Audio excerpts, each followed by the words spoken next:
Welcome to New Hampshire's Business. I'm Fred Coker. A gambling economy has quickly grown in New Hampshire since 1963, when New Hampshire cities and towns voted to start a lottery which benefits to New Hampshire schools, the first in the nation. Now, lottery games, in-store games, and sports betting is booming in the state. Take a look at this chart, just received from the New Hampshire Lottery Commission. A total gross revenue $604,373,935. That's last year. $381.4 million in prizes, $208.9 million for education, and $15.1 million in expenses. Here's a New Hampshire map: communities with casinos and gaming in Hampton, Seabrook, Salem, Nashua, Manchester, Dover, Rochester, Belmont, Conway, Keene, and Lebanon. A lot of them on the border. With me in the studio is the Executive Director of New Hampshire's Lottery and Gaming Commission, Charlie McIntyre, who has directed the commission since 2010. Welcome. Fred, thanks for having me. Nice to have you here. Many in New Hampshire remember dog and horse racing. Yes. But now we have casinos, we have sports betting, two elements of your gaming that are growing like topsy. Yes. They are, what's driving that? And is there a cap or a limit to how much they could grow?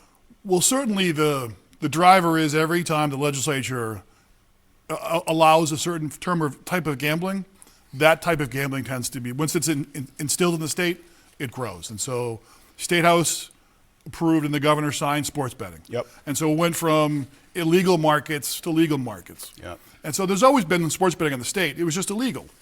And once it became legal, it grew to the point where it is now, and it's a very large source of revenue for the state, $39 million a year in profitability. Is there a limit on growth? Of course, yeah. And now what you're seeing is slight growth.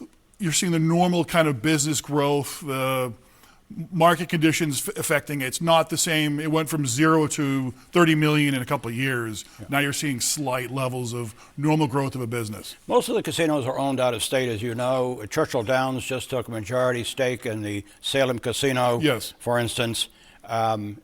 So you oversee and you regulate gaming, including the casinos. Correct. What's the number one challenge to keep it clean and legal? The number one challenge is and the difficult part, because the technology is easy, right? So the machine, the management of the machines is actually quite easy. You can track those almost in real time, yep, know if there's been an issue. It's where people and money are in the same place together, and where an individual has opportunity to commit an offense or a violation. Yep. Those are always the difficult parts, and that's true of any part of our business. Right. Where people and money are in the same place together. And so regulating that's difficult. And certainly the casino operators in the state have the same objective in that regard, because it's both of our monies. Yep. That's the single challenge. What's the newest development? Well, the newest development is the State House approved video lottery terminals. Yep. Previously, we had a machine called historic horse racing. Right. VLT, they look similar, but they behave differently. Mm-hmm. It's far more popular to the players, and all of the casinos are now converting, or most of them are converting from historic horse racing to VLTs. Is funding to nonprofits going to go up? Yes. Going to increase? No question. I think our last check, our current run rate is around $6 million a month that goes to charities. So in the aggregate for a year, $70-some-odd million, which is real money. What's the overall outlook for gaming in this state going the next few years? It will continue to grow. All of the rooms will build out. There'll be normal market conditions. They'll all want to compete with each other, mm-hmm, have the best experience, because really customers like the experience. They like having a nice carpet. Yep. They like having a nice table, nice chairs, the ability to have food and beverages that's actually tasty and, affordable. Exactly. Here's a statement that you'll be familiar with.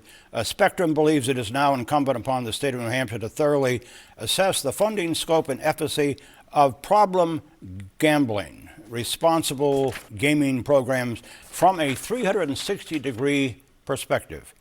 Are we handling problem gaming adequately? Certainly the newest try is to convert problem gambling into the Governor's Commission on Addictions treatment, and sending the funding there and making it really a holistic approach to a person with issues that may have issues with alcohol and gambling as well. Charlie McIntyre, Executive Director of the New Hampshire Lottery and Gaming Commission. Thank you. Thank you. Nice Appreciate to have it. you here. Great being here, Fred. Thank you. And if you missed part of this briefing on New Hampshire's lottery and gaming, you can go to WMUR.com where it will be posted all this week.